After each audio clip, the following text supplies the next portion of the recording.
What are the foods that you could eat on the keto diet?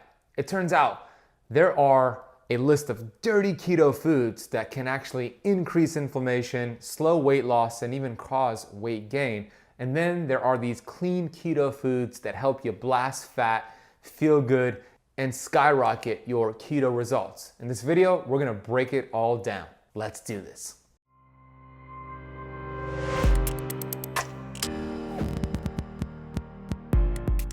Hey Keto Camper, Ben Azadi here, best-selling author of 3 books, founder of Keto Camp, and here at Keto Camp, we're on a mission to educate and to inspire 1 billion people.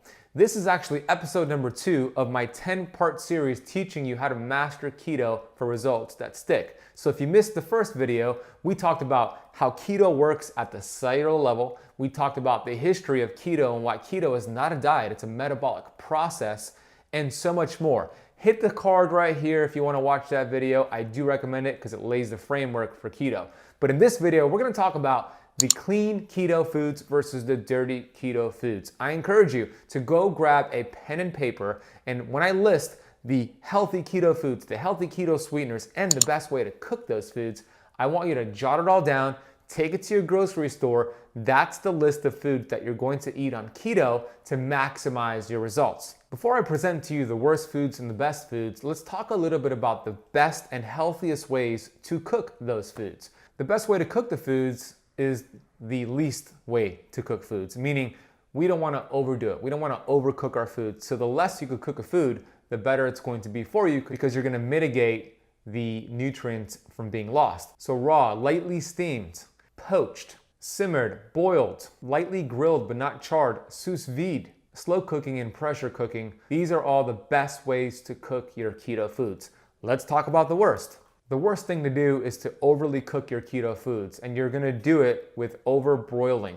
barbecuing, burning the meat, blackened meat, charred meat, deep frying and microwaving. It's pretty much going to be dead carcass. It's going to create something called advanced glycation end products when you eat burned keto meats, which is going to actually age you faster, create more inflammation, and put a stop to your keto results. So let's stay away from these bad methods and stick with the good methods. Now that we understand how to cook the foods, let's talk about these dirty keto foods. The following foods that I'm gonna present to you here, if you have any of these keto-friendly foods in your kitchen, in your cupboard for yourself or for your kids, it's time to do an audit and remove them. They're gonna create massive amounts of inflammation. It's gonna create weight gain and weight loss resistance and lead to a lot of symptoms. Yes, keep in mind, they're all keto friendly, yet they are not going to get you the right keto results that we want here. So the worst offenders of them all are going to be the toxic 8, which are these vegetable oils that are everywhere.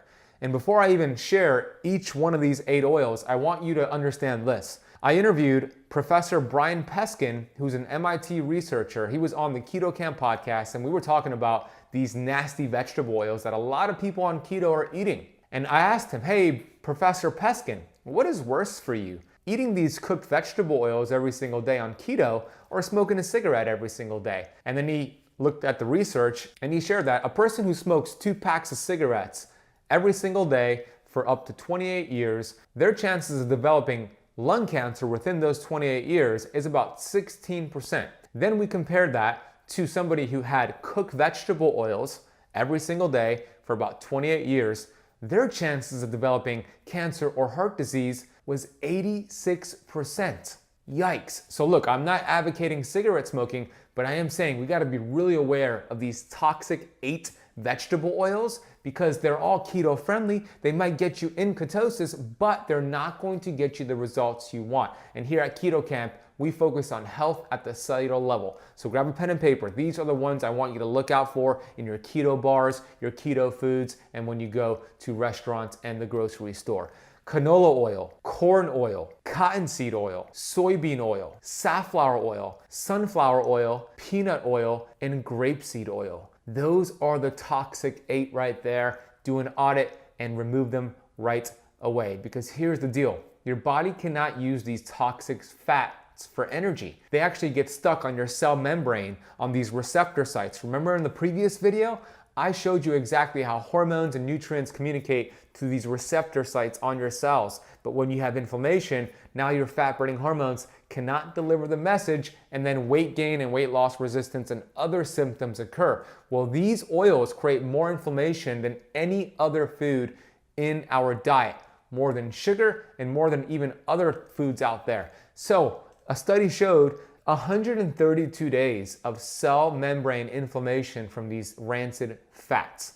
Not good. Your body cannot use it for energy. At least your body could burn sugar, cannot burn these toxic fats. So I encourage you, I hope this inspires you to remove these fats or to avoid these fats. Okay, now that you understand the fats to avoid these dirty keto foods, let's talk about the healthy, clean keto foods. Write these down, take it to your grocery store, make the majority of your meals consist of this, and you're going to get fat loss, you're going to feel energetic, and you're going to reduce inflammation and feel like a keto rock star. I love coconuts and coconut oil, avocados, avocado oil. Pastured egg yolks are fantastic. It's similar to Mother Nature's multivitamin. Grass-fed butter, grass-fed ghee, delicious. I actually put it in my coffee. I have a video, by the way, on the world's healthiest keto fatty cup of coffee. I outline the exact recipe. I'll put it in the cards right here and a link down below. I also love cacao butter, brain octane oil from Bulletproof. I love extra virgin real olive oil, like my friends over at the Fresh Pressed Olive Oil Club. They have the best olive oil I've ever tried. I'll put a link down below for a $39 bottle for $1. MCT oils are great. And let's talk a little bit now about the seeds and nuts and legumes on a keto diet. I love, my favorite ones are going to be pecans, macadamia nuts, pili nuts, walnuts, sunflower seeds. Those are fantastic. Almonds in moderation are great, and pine nuts. What about the proteins? Well, here's my list, my favorite keto proteins. Wild caught fish, like trout and salmon and sardines and flounder. Fantastic. Make sure it's wild over farmed. Grass-fed and grass-finished beef and lamb. Delicious. So good for your cells. Remember, don't overcook them. Colostrum, collagen protein, bone broth. If you could get a quality bone broth like my friends over at Kettle and Fire make one of the best bone broths I ever tried. If you want to get their bone broth for 15% off, go to kettleandfire.com/ketocamp and use ketocamp at checkout for 15% off. The bone broth is a great way to get some collagen and these specific amino acids that help line the gut and help you assimilate your keto fats even better. I love pastured duck, pastured geese, hemp protein, and marine collagen. These are all fantastic keto, healthy keto approved foods. It's also important to know which keto sweeteners are good for you and which keto sweeteners are going to actually be bad for you. So here are the list of my favorite keto sweeteners. I love erythritol, pure stevia, monk fruit, and non-GMO dextrose. Those are fine. Just make sure it's not leading to more cravings for sugar and carbs, and you should be okay. Now, my least favorite keto sweeteners, which by the way are found in a lot of keto bars, keto protein shakes, you gotta look at the ingredients here. Here's a list of my non-approved keto sweeteners. Xylitol, maltitol, mannitol, sorbitol, isosulfame potassium, sucralose, aspartame, and saccharin. These sweeteners, yes, they're keto friendly, but they're actually going to create gut dysbiosis, which might lead to more inflammation and you not being able to assimilate all the healthy fats you're having on keto. Not good. I've seen a lot of people who are not getting results on keto, and then I ask them if they're consuming any of these ingredients. They do an audit, they find out they are, they remove it, boom, they break through a keto plateau. So you're starting off now and you're gonna understand this right from the start. You're gonna be ahead of the keto curve. My favorite keto beverages are going to be Zevia as a great alternative to soda and diet soda. Zevia is a carbonated flavored soda, but it's sweetened with stevia. So you can find Zevia just about anywhere else. I'll put a link for the one on Amazon. I also like, obviously, water, high quality water, coffee, organic shade grown coffee, and tea.Ose are all great keto approved beverages for you. Now, lastly, I want to share with you a principle, a rule, if you will, that if you follow this 2-2-2-2 rule, it's going to help your body start utilizing your fat stores for fuel and help you become a fat burner away from being a sugar burner. So here's the 2-2-2-2 rule, which was developed by my mentor, Dr. Pompa. Starting out right now, we want to make sure we're consuming 2 tablespoons of avocado oil or olive oil, 2 tablespoons of MCT oil or coconut oil, 2 tablespoons of grass-fed butter or grass-fed ghee, and then 2 teaspoons of sea salt. Now, the question I get asked all the time is, do you consume this all in one sitting? It sounds like a lot of fat.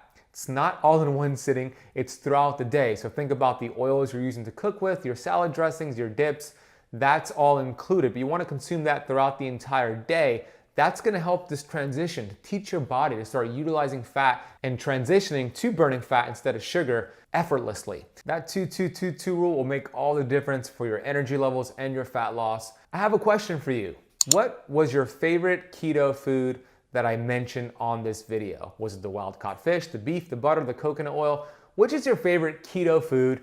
Put it down below, comment down below, let me know. I want to know what your favorite keto food is. And also, if this video has been helpful, hit the thumbs up button and hit the subscribe button with that little bell so you're notified when we go live.